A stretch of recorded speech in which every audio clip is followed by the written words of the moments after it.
Ko na siya, ilang beses sinuulit ko siya araw-araw kasi alam mo yun, parang pinapalakas niya yung loob ko eh. Kasi ganun din kasi yung naramdaman ko nung ginagawa namin ito, yung supporta ni Direk. Parang nanay talaga siya kasi sa lahat ng aspeto, hindi lang sa paggawa ng pelikula, off-cam, on-cam, sobrang hands-on. Sa emosyon, sa nararamdaman namin bilang kami, sa mga sarili namin, inaalam niya talaga yun. So, kaya nakakalakas ng loob, nakaka-boost ng confidence. Kaya pinapanood ko siya po ulit-ulit kasi alam kong maganda yung resulta ng pelikula. So, ayun po. Kira.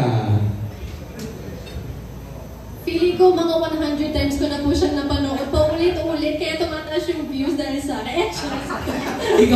ikaw pala. Yes, ako po talaga. Pero seeing it now, watching it again with all of you, iba yung pakiramdam, sorry.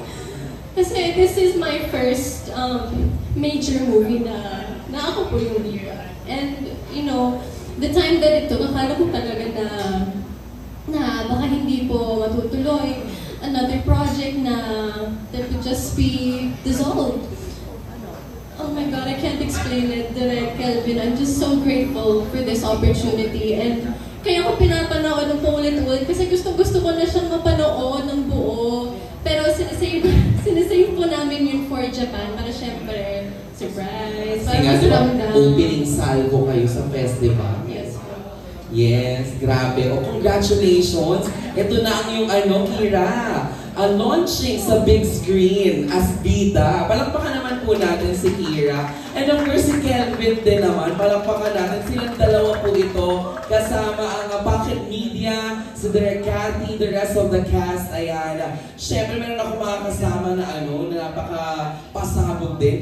Yes, ayan. Narinig niyo na po ang boses niya. Para sa mga kaibigan natin from the press, tutulungan po ako ni Kuya Samuel. Ayan. Uunahin na natin siyempre ang walang kabupas-kupas na si Junardo, di ba? Of course. Pag pinagkaroon si Junardo, di kompleto ang presko. The one and only JN, di ba? Yan kasi si Tyrone, kaya close. Ano ko lang si Kelvin at si Kira. When you were doing this, di ba na-link kayo sa isa't isa? Ngayon, kumusta na yung paglilink sa inyo? Nag-develop ba yun? Unang-una, sagutin ko po. Kira, sagutin ko muna. Okay. Yung issue po kasi na to, yes, nag-exist sa social media, sa lahat po ng platforms. And ang masasabi ko dyan is, mahirap po maging isang artista. Kasi hindi lang i-memorize yung lines, hindi mo lang kakabisaduhin yung blockings, hindi lang makikinig ka sa director.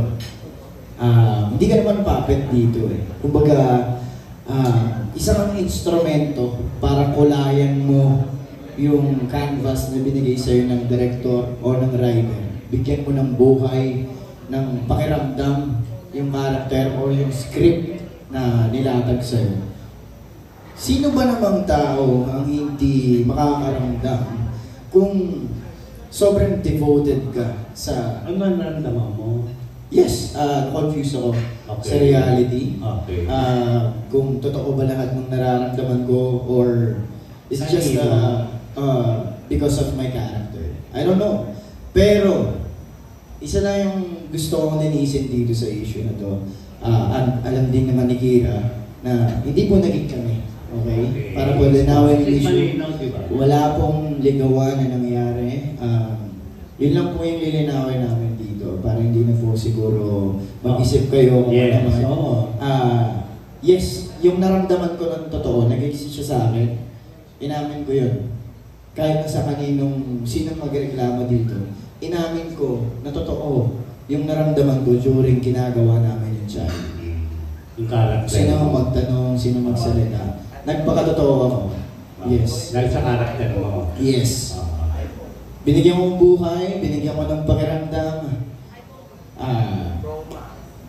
Siguro, dala siya ng pagmamahal ko sa ginagawa ko, respeto ko sa director ko, sa writer, and syempre tiwala ko sa co-actor ko. Totoo na close kami sa isa't isa. Walang masama doon. Pinagkakatiwalaan namin yung isa't isa. And then, doon nangyari yung magic. Tapos na. Yun. Tapos na. Yung magic niya. Yes po, hindi po kami natuloy, wala kami naging relasyon, whatsoever, kung ano man ang iniisip niyo. Okay, thank you, Melvin. Thank How you. about you, Kira? Well, I think naklaro naman po Yes, ito. Nasabi niya po lahat. And kami po sa aming actors, if you are a good actor, magiging totoo talaga yung nararamdaman namin. Kasi kung ganun lang pong kadali yung trabaho namin, edi kahit sino po ang makakapag-acting, makakapaggawa ng movie, but it really takes a lot of guts to use your true emotions to show that, to be vulnerable sa lahat ng cast, sa lahat ng production. And you know, with Kelvin's personality and his character and you know the nature of our work, it's a beautiful love story. And nangyari, it just happens. Stuff happens, and before we even know it. Pero we didn't let that affect the quality of our work. We didn't let that affect our working relationship. So I think that's what really matters. And thank you. May dagdag ka yun. Meron, kasi hindi po talaga madaling tumayo sa talampakan ng mga aktor. Iba-iba po ng proseso, iba-iba ng pagkakaintindi kung paano ginagawa yung isang proyekto. Meron dyan, may mga tawag pa sila. Yes, oo. In Phoenix, Baka kay Night Bar. Mr. talaga eh. Siya yung rehearsal, siya yung joke lang. Mahirap po talaga kasi hindi ko siya justify yung kung ano man yung nangyayari dahil sa trabaho. Kasi mataas ang respeto ko sa mga aktor. Hindi talaga siya basta-basta. Maraming pwedeng maapektuhan. Marami kang pwedeng ma-encounter, problema, kaginhawaan, hindi mo masasabi. So, para sa akin yung bagay na yun, nangyayari talaga siya. Sadyang, Hindi mo maiwasan. So, marupok na Yes. So, ngayon, ano na kayo ngayon? Magkaibigan po kami and then we're promoting our movie. Magkatrabaho po kami. And, yan po, malagad Baka mas lalo kasi hindi naklaro, hindi po sila naging sila. Yes. Kaya lang, katulad niyan, magkakasama po Kasi kami kaya ng lang. lock-in. Hindi kaya lang. Hindi lock-in. Kami naghahawakan kami ng kamay. I mean, they're so sweet like they were there sa relasyon because may characterization po sila. As an actor, it's a must. You know? I-share ko lang po yung process na nangyari para lang po aware kayo. Before po yung call time ko, lagi po ako nagigising ng umaga. Ganito po yung process ko, para na po maintindihan na. Konti lang. Gising po ako na 6 a.m. call time namin, gising ako ng 4 a.m. Nung lock-in kami, nag-workout ako. After ko, mag-ensayo, nagbasa ako ng script. After ko, pupunta na ako sa makeup room. Wala pa yung call ko, kakain ako doon. Inaantay ko si Kira, and then I memorized her face. Even her voice, the way he talks, the way he laughed, the way she laughed. Sorry. Totoo yun. Ginawa ko yung proseso na yun para mas ma-invite ko yung... Ma-internalize. Yes, ma-invite ko yung character and mas makabisado ko siya bilang katrabaho. And pinagkakatiwalaan namin yung isa't isa. Kapag gumagawa na kami ng eksena, mas madali. Mas nakikita yung chemistry, mas nakikita yung pagiging raw ng emotions, nararamdaman. Hindi siya pinipili, kumbaga. Yun, ganun ko siya ginawa. Simula ng lock-in namin, ganun yung ginagawa ko. Walang mentes yun. Kaya ako napapansin naman ng prod, na ang aga mo naman, alam ng ilan yan. Wala, ito lang talaga ako. Siyempre, hindi ko na kailangan pa para sa i-share. Pero yun yung proseso ko as an actor. Ganun talaga. Yes. So, single pa kayo talaga? Ako po, yes. Yes.